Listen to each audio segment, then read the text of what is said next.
মধ্যপ্রাচ্যে নতুন করে উত্তেজনার কেন্দ্রে দুই শক্তিশালী দেশ তুরস্ক এবং ইসরায়েল।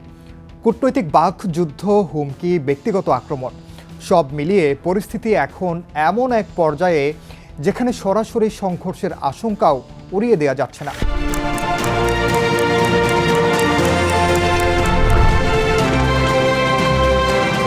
তুর্কি প্রেসিডেন্ট রিসেপ তাইপ এরদোয়ান ও ইসরায়েলি প্রধানমন্ত্রী বেনিয়ামিন নেতানিয়াহুর কথার লড়াই এখন পুরো অঞ্চলকে প্রভাবিত করছে। কেন এই উত্তেজনা? আদর্শিক দ্বন্দ্ব, আঞ্চলিক প্রভাব নাকি সামরিক প্রতিযোগিতা? তুরস্ক ও ইসরায়েলের মধ্যে সংঘর্ষ হলে কে এগিয়ে থাকবে তাই জানাবো এবারের দৃশ্যপটে। সঙ্গে আছি আমি ওমর ইনান।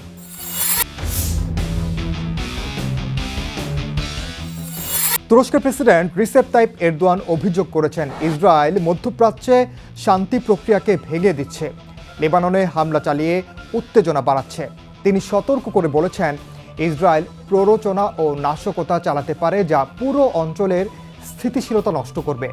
এমনকি এক পর্যায়ে সামরিক হস্তক্ষেপের ইঙ্গিত দেন এরদোয়ান, যদিও পরে এসব দাবি তুরস্কের পক্ষ থেকে ভুয়া বা অতিরঞ্জিত বলে খণ্ডন করা হয়।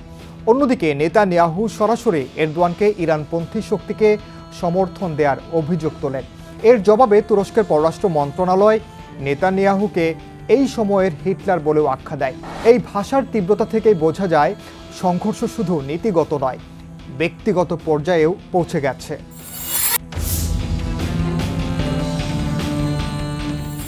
নাগোর্নো কারাবাখ যুদ্ধ এবং লিবিয়ার গৃহযুদ্ধে দুদেশের অবস্থান ছিল ভিন্ন মেরুতে। নাগোর্নো কারাবাখ যুদ্ধে তুরস্ক আজারবাইজানকে সামরিক সহায়তা দেয়। একই যুদ্ধে ইসরায়েলও আজারবাইজানকে সমর্থন করেছিল। কিন্তু লিবিয়ায় এ চিত্র ভিন্ন। তুরস্ক সমর্থন দেয় জিএনএ সরকারকে, আর ইসরায়েলের সমর্থন ছিল খলিফা হাফতারের বাহিনীর দিকে। অর্থাৎ দুই দেশ পরিস্থিতি অনুযায়ী কৌশল বদলায়, কিন্তু প্রতিযোগিতা থেকেই যায়।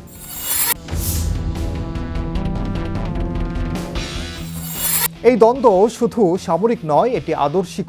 ইসরায়েল দীর্ঘদিন ধরে হামাস, হিজবুল্লাহর বিরুদ্ধে যুদ্ধ চালিয়ে যাচ্ছে। অন্যদিকে তুরস্ক ইসরায়েলের এসব অভিযানকে অবৈধ বলে সমালোচনা করে এবং ফিলিস্তিন ইস্যুতে শক্ত অবস্থান নেয়। এখানেই তৈরি হয়েছে মূল বিভাজন। একদিকে নিরাপত্তার অজুহাত দিয়ে ইসরায়েলের আগ্রাসন, অন্যদিকে রাজনৈতিক ও আদর্শিক অবস্থান নিয়ে তুরস্ক।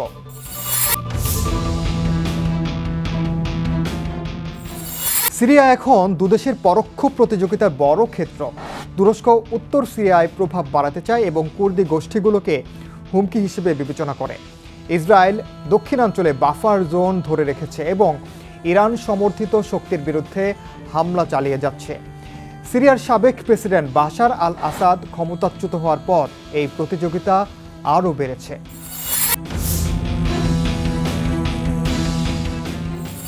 তুরস্ক পশ্চিমা সামরিক জোট ন্যাটোর গুরুত্বপূর্ণ সদস্য।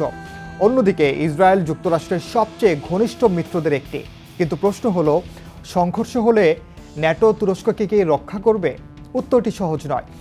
ন্যাটোর আর্টিকেল 5 কার্যকর করতে হলে সব সদস্যের সম্মতি প্রয়োজন। অর্থাৎ তুরস্ক জড়িত কোনো বিতর্কিত সংঘর্ষে স্বয়ংক্রিয়ভাবে পুরো জোট পাশে দাঁড়াবে এমন নিশ্চয়তা নেই বলে জানান বিশ্লেষকরা।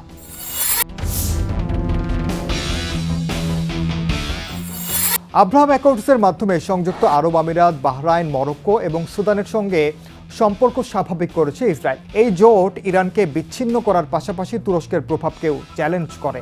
অন্যদিকে তুরস্ক কাতার, সৌদি আরব ও মিশরের সঙ্গে সম্পর্ক জোরদার করে পাল্টা কৌশল নিয়েছে।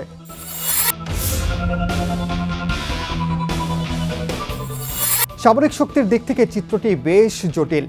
তুরস্কের কথা যদি বলি, জনবল ও স্থলবাহিনীতে তুরস্ক এগিয়ে আছে। প্রায় 4,80,000 সক্রিয় সেনা তাদের। বড় ট্যাঙ্ক ও নৌবাহিনী রয়েছে তুরস্কের। ড্রোন যুদ্ধের অভিজ্ঞতা রয়েছে আঙ্কারার। আবার ইসরায়েলের কথা যদি বলি, প্রযুক্তি ও গোয়েন্দা সক্ষমতায় এগিয়ে রয়েছে তেল আবিব। তাদের রয়েছে উন্নত শক্তিশালী বিমান যেমন F-35, F-15, F-16।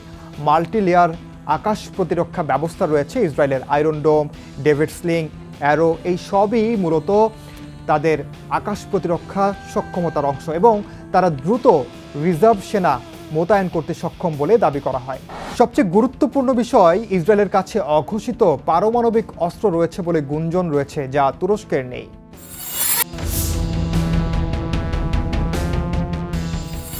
যদি দীর্ঘমেয়াদে যুদ্ধ হয়, তুরস্ক তার বড় বাহিনী ও ভৌগোলিক উপস্থিতির কারণে সুবিধা পেতে পারে। কিন্তু দ্রুত ও উচ্চ প্রযুক্তির যুদ্ধে ইসরায়েলের আকাশ প্রতিরক্ষা সক্ষমতা বা আকাশ শক্তি, গোয়েন্দা তথ্য এবং নির্ভুল হামলা বড় পার্থক্য গড়ে দিতে পারে বলে মনে করেন সমরবিদরা।